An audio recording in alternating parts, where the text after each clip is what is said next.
बिहारमध्ये 50% आरक्षणाची मर्यादा ओलांडून दिलेलं आरक्षण हायकोर्टानं रद्द केलंय आणि त्यावर भाजपच्या बावनकुळेंची प्रतिक्रिया भुवया उंचावणारी आहे। 50% पेक्षा अधिक आरक्षण टिकत नाही असं बावनकुळे म्हणालेत। त्यामुळे मराठा समाजाच्या स्वतंत्र 10% आरक्षणाचं काय यावरून चर्चा सुरू झालेली आहे। पाहूयात।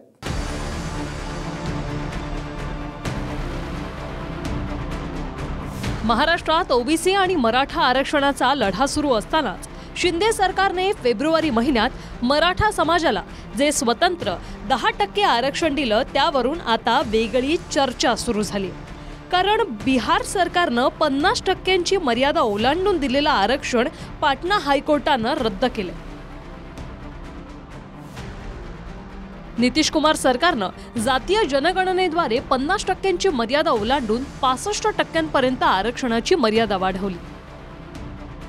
मात्र पाटणा हायकोर्टानं हे आरक्षण रद्द करताना म्हटलंय की बिहार सरकारनं आरक्षणाची वाढवलेली मर्यादा असंवैधानिक आहे।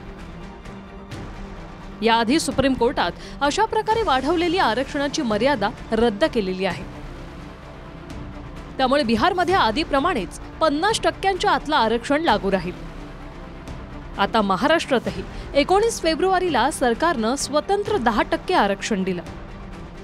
त्यामुळे महाराष्ट्रातली आरक्षणाची मर्यादा 62%वर गेली आहे। 2019 पासून केंद्र सरकारने आर्थिक मागास म्हणून 10% आरक्षण लागू केले।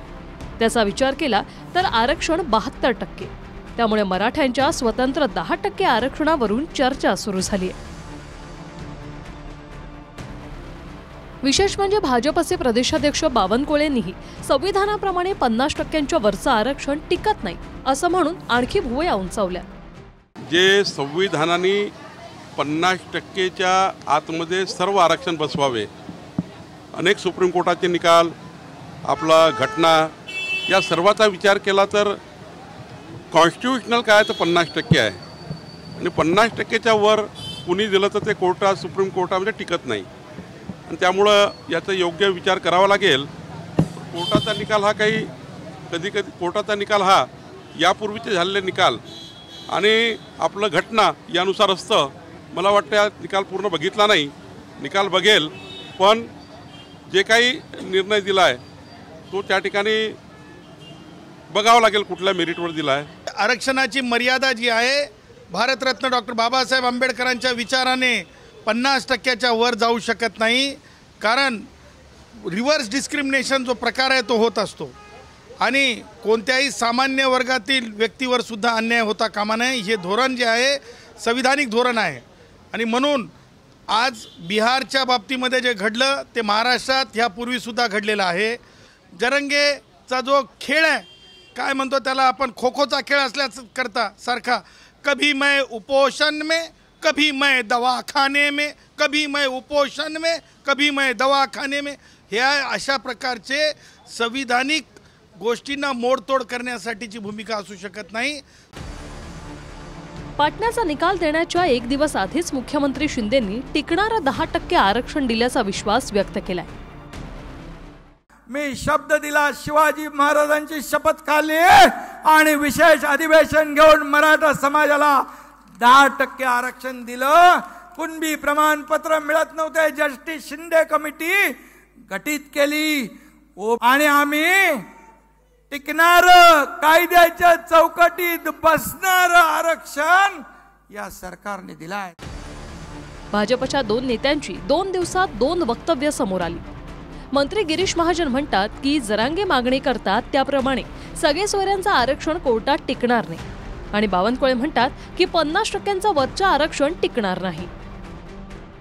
आता जरांगे पाटलांचं समाधान होतं नसेल तर त्याला आता आम्ही काय, आता सगळे सोयरे त्यांचं म्हणणं सगळे सोयऱ्यांना द्या, हे कोर्टामध्ये कुठे टिकणारच नाही, हे टिकणारच नाही आहे आणि असं आरक्षण देता येत नाही।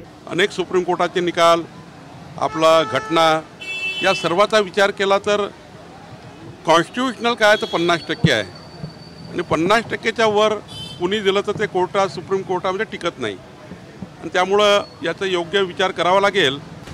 त्यावरूनच आता जरांगे पाटलांनी सरसकट मराठा समाजाला कुणबी समजून ओबीसीतून आरक्षण द्यावं अशी मागणी जरांगे पाटलांनी केली आहे। मी त्यांना आंदोलन करणारा दोष देत नाही, प्रत्येकाला अधिकार आहे। सरकार घडून आणतोय, मी सरकारला म्हणतोय त्यांना म्हणतच नाही. शेवटी एक ना एक दिवस त्यांचंही आंदोलन कधी ना काळी संपणार आहे, आमचं पण संपणार आहे. गावखेड्यात आम्ही राहणार आहेत. सरकार बरोबर त्याचा डाव घालून आणण्याचा प्रयत्न करत आहे, पण सरकारने एक लक्षात येत नाही केव्हा त्यांच्याच गळ्यात गुंतणार आहे, तेच अडचणी देणार किती डाव टाकले तरी. आरक्षणाची 50% मर्यादा का, हा विषय कायम चर्चेला गेलेला आहे. विरोधकांचं म्हणणं आहे की आरक्षणाची मर्यादा केंद्र सरकारला संशोधन करून वाढवावी लागेल, त्यानंतर कोर्टात कुठलीही बाधा येणार नाही. मात्र बावनकुळेंना ते मान्य नसल्याचं दिसतंय, कारण राज्यातील आरक्षणाचा केंद्राशी संबंध नाही असं बावनकुळे म्हणतात. या दोन्ही लोकांच्या ज्या मागण्या आहेत त्या मागण्याच्या संबंधी मार्ग काढायला सरकारने, विशेषतः केंद्र सरकारने पुढाकार घ्यायची गरज आहे. एका मर्यादेच्या बाहेर आंदोलन न जाईल याची काळजी घ्यावी. काय संबंध आहे केंद्र सरकारच्या या दोन्ही आरक्षणाच्या संबंधात? राज्याची भूमिका आहे, राज्यांनी निर्णय करायचे आहे. तुम्ही एवढे दिवस सत्तेमध्ये होता, तुम्ही नेहमी शरद पवार साहेबांची नेहमी भूमिका मराठा आरक्षणाच्या विरोधात राहिली आहे आणि लपून नाही आहे. त्यांचं जर त्यांच्या सरकारमधले GR बघितले त्यावेळीही मराठा समाजाला त्यांना आरक्षण देता आलं असतं. मराठा समाजाला मोठ्या प्रमाणावर त्या ठिकाणी मागासवर्गीयासारख्या सवलती देता आल्या असत्या, पण मराठा समाजाच्या आरक्षणाकरता शरद पवार साहेबांनी कुठली भूमिका घेतली नाही. आणि आता मराठा आरक्षणावर शरद पवार साहेब बोलतात आहे, हे आश्चर्य आहे. जरांगेंची मागणी सगळे सोयऱ्यांच्या कायद्याची, तर ओबीसीतून मराठ्यांना आरक्षण नको, ओबीसी आरक्षणाला धक्का लागत नाही हे सरकारने लिहून द्यावं, असं 8 दिवसांपासून उपोषणाला बसलेल्या लक्ष्मण हाकेंचं म्हणणं आहे. त्यांना प्रकाश आंबेडकर आणि विरोधी पक्षनेते वडेट्टीवारही भेटले. यावेळी हाकेंची परिस्थिती पाहून वडेट्टीवारांच्या डोळ्यात अश्रू तरळले. तसंच मुख्यमंत्र्यांना उपोषण स्थळावरून फोनही लावला आणि शिंदेंनी 2 मंत्र्यांचं शिष्टमंडळ पाठवणार असल्याचं म्हटलंय. विक्रम, आ तो गए, जाओगे कैसे? बड़े आराम से. देखिए ये देश हेलो, मैं आ रहा हूँ. और हाँ, भगा कर ले जाऊंगा. सिक्योरिटी!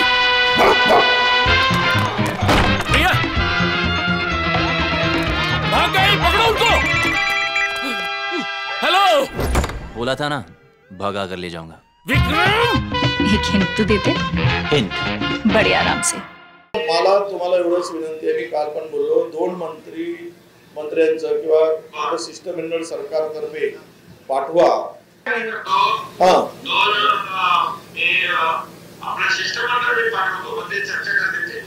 कधी पाठवता येईल?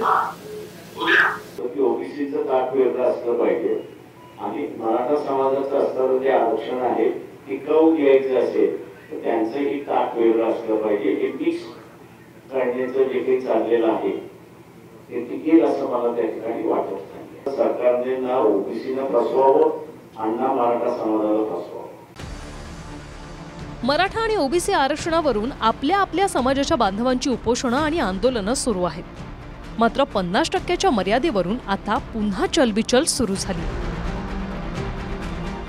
दत्ता कनवटे आणि महेंद्र मुधोळकर सह ब्युरो रिपोर्ट, TV9 मराठी.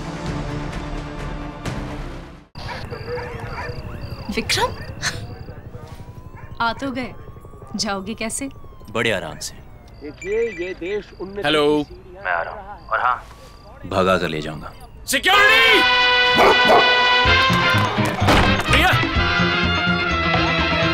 भाग गए, पकड़ो उनको! हेलो! बोला था ना, भगा कर ले जाऊंगा. विक्रम! एक हिंट तो देते. हिंट. बड़े आराम से.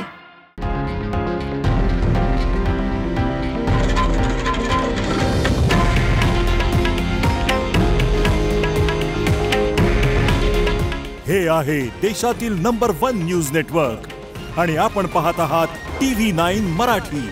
काळजी तुमची, हित महाराष्ट्राचं.